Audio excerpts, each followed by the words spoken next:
আসসালামু আলাইকুম এভরিওয়ান, আমি অদিতি। সবাইকে আমন্ত্রণ জানাচ্ছি আবার নতুন একটা ভ্লগে। তো এত ব্যস্ততার মধ্যে দিয়ে যাই যা বলার বাহিরে। তো সেদিন যেটা বলেছিলাম আগের ভ্লগে যে আম্মু ছিল না বাসায়, আর আমি তো শাহাবিরকে নিয়ে এখানে একলা। তো রান্না বান্না, শাহাবিরের খাবার, এগুলো সমস্ত কিছু একা হাতেই করা লেগেছে। আর শাহাবির তো একজন আছেই, সে মানে তাকে একলা রেখে কোনো কিছুই করা যায় না। এই যে আমার সাথে সাথেই আছে, রান্নাঘরে আছে আমার সাথে। তো আমি একটু যদি কথা বলা বন্ধ করি, ওখানে সে কান্নাকাটি শুরু করে দেয়। মানে আমি কাজ করব না ওর সাথে কথা বলবো না ওকে এন্টারটেইন করব, আমি কিছুই বুঝছিলাম। তো যাই হোক, তো এই যে এখানে রান্নার প্রিপারেশনস নিয়েছি, নিয়ে এখন শাহাবিরের খাবার রেডি করছি। আজকে শাহাবিরকে একটু মিষ্টি কুমড়া, তারপরে আলু আর মুগ ডাল ব্লেন্ড করে দিব। সাথে আমি একটা ডিমও দিব, সেটা ডিমটা হচ্ছে পরে আমি মিশিয়ে দিই। তো এভাবে হচ্ছে শাহাবিরকে আজকের লাঞ্চে দিব আমি। তো শাহাবির একদম আমার মতো হয়েছে, সে মাছ খাবে না, যেটা আমি বুঝলাম। গতকালকে আমি তাকে মাছ দিয়েছিলাম, মানে এক চামচও সে খায়নি, একদম মাছের ঘ্রাণ নিয়েই সে একদম পুরো বমি করতে নিয়েছিল। আমি হাসতে হাসতে শেষ, যে মানে রুচিটা একদম মায়ের মতোই পাওয়া লাগলো ওর। তো যাই হোক, এই যে এখানে রান্নার কাজ সেরে তারপরে শাহাবিরকে নিয়ে আমি একটু লিভিং এরিয়াতে গিয়েছিলাম, ওকে বসিয়ে রেখেছিলাম। তো সেদিন যে আমি ইলিশ মাছ রান্না করেছিলাম, সেই ইলিশ মাছের মাথা, কান, লেজ এগুলো ছিল, আর বাসায় মিষ্টি কুমড়া ছিল। তো ভাবলাম যে ওগুলো দিয়ে আজকে রান্না করে ফেলি। তো সবচেয়ে প্রথমে আমি শাহাবিরের খাবারটা চড়িয়ে দিলাম, এরপর হচ্ছে আমার রান্নাটা চড়িয়ে দিব। আমি ওদিকে মুরগিও বের করে রেখেছি, কারণ আম্মু আবার সেদিনই আসবে, এসে তারপর আম্মু আর কি মুরগিটা রান্না করবে। আমার এখন মাংস রান্না করতে একেবারেই ভালো লাগে না। মোটামুটি মাছ টাছ আমি রান্না করি, ভাজি সবজি এগুলো আমি রান্না করি, কিন্তু মাংস থেকে আমি দূরে থাকি। বিশেষ করে মুরগি, এই রান্নাটা আমার কাছে একেবারেই ভালো লাগে না। তো যাই হোক, এই যে আজকের রান্নায় আমি সামান্য একটু রসুন থেতো করা দিচ্ছি, কারণ আমরা কচু আর মিষ্টি কুমড়া দিয়ে যদি মাছ রান্না করি তাহলে এতে সামান্য একটু রসুন দিই। ইলিশ মাছে তো রসুন লাগে না, কিন্তু তারপরেও যদি কচু দিয়ে রান্না করা হয় তাহলে সেক্ষেত্রে সামান্য দিই, এবং মিষ্টি কুমড়া দিয়ে রান্না করলেও সামান্য একটু দিই, তাহলে খেতে ভালো লাগে। তো সেই জন্য আমি এখানে সামান্য একটু রসুন আর কি দিলাম। তো শাহাবিন না এখন মানে উল্টানো শিখে গেছে, ওকে শুয়ে দেওয়ার সাথে সাথে সে উল্টে যায়। মানে এক সেকেন্ডও সে দেরি করে না, তাকে শুয়ে দিলাম সাথে সাথে সে উল্টে যায়। এই জন্য এখন ওকে এত বেশি চোখে চোখে রাখা লাগে, এবং সে একা একা সামনের দিকে আগায়, তারপরে অনেক কিছু করে, অনেক কিছু আর কি কেরামতি সে এখন দেখানো শুরু করেছে। এই যে এখন সে আমার কোলে, আমি এই যে বাঁ হাতে সব কিছু কাজ করছি, তাকে ডান হাত দিয়ে কোলে রেখেছি। একটু পরেই তার ছোট ছোট হাতগুলো দেখতে পারবেন আপনারা। মানে আমি এখন ওকে একলা রাখতে এত বেশি ভয় পাই, 24 ঘন্টা ওর সাথে আমাকে থাকতে হয়, কারণ এই যে এখন সে বেশি বাহাদুরি শিখে গেছে। তো কি আর করা, মানে আম্মু না থাকলে আসলে আমার অনেক বেশি অসুবিধা হয়ে যায়, কারণ এই রান্না আসলে সাবিরকে নিয়ে একা করা খুবই ডিফিকাল্ট।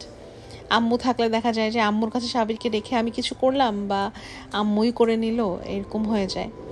তো এই তো রান্না ছড়িয়ে দিয়েছি, তারপরে আম্মু আসার সময় আবার আমাদের জন্য নুডলস রান্না করে নিয়ে আসছেন।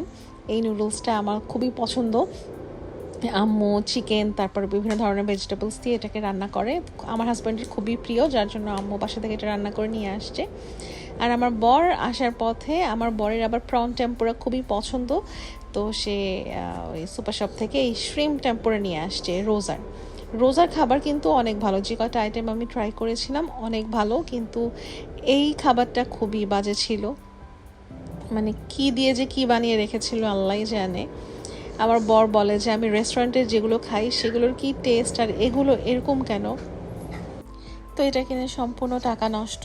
তো আমি রিকমেন্ড করবো এটা না কেনার জন্য, কারণ এটা একদমই টেস্টলেস।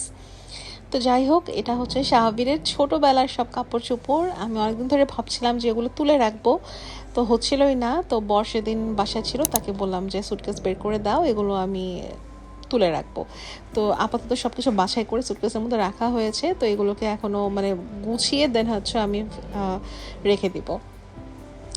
তারপরে সন্ধ্যার দিকে আমরা গিয়েছিলাম হচ্ছে উত্তরের মধ্যে একটা রেস্টুরেন্টে। তো সেখানে অনেকদিন ধরেই ভাবছিলাম যে একটু যাবো ডিনার করার জন্য। আমরা তো এখন আর বাইরে তেমন একটা ডিনার করিই না শাহাবির হওয়ার পর থেকে। আর আমার ছেলে মাশাল্লাহ বাসায় এত চুপচাপ থাকে, হাসি খুশি থাকে, বাইরে গেলে যে ওর কি হয় প্রচণ্ড জ্বালায়।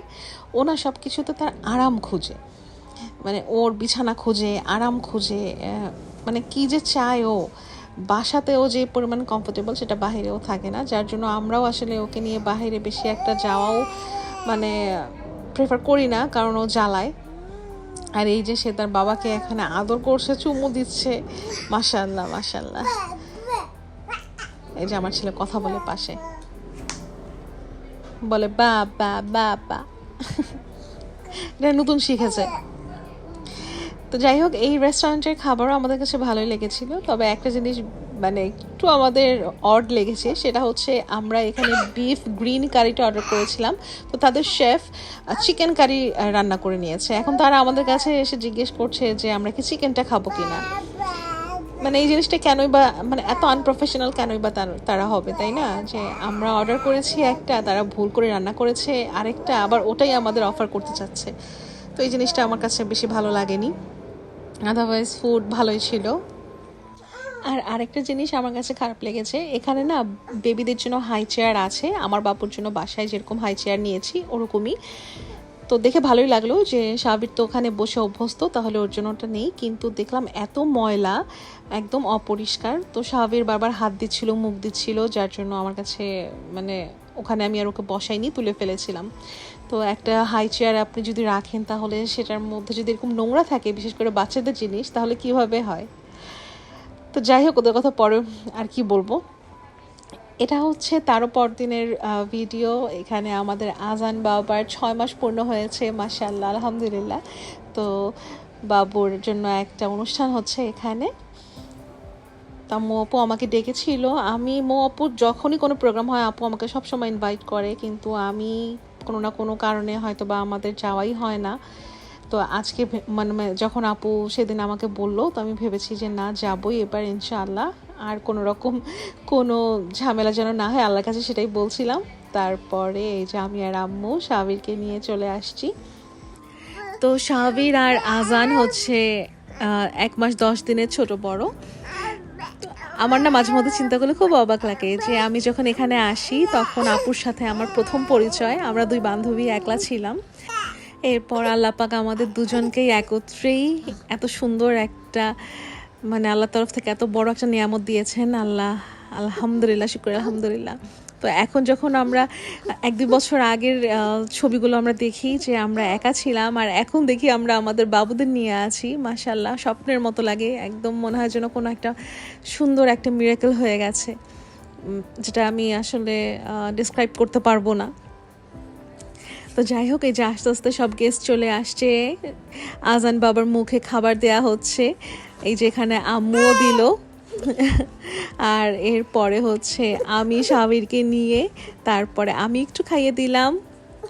তো সেদিন আমি অনেক বেশি একটা ভিডিও করতে পারিনি, কারণ গেস্ট ছিল, আর সবার সামনে এভাবে ক্যামেরা ধরতে আমার খুব মানে আনইজি লাগে, যে কারো কনসার্ন ছাড়া কেউ ভিডিওতে আসতে চায় কি না, এটা একটা অনেক বড় ব্যাপার ছিল, যার জন্য আমি কোনো কিছু নেইনি।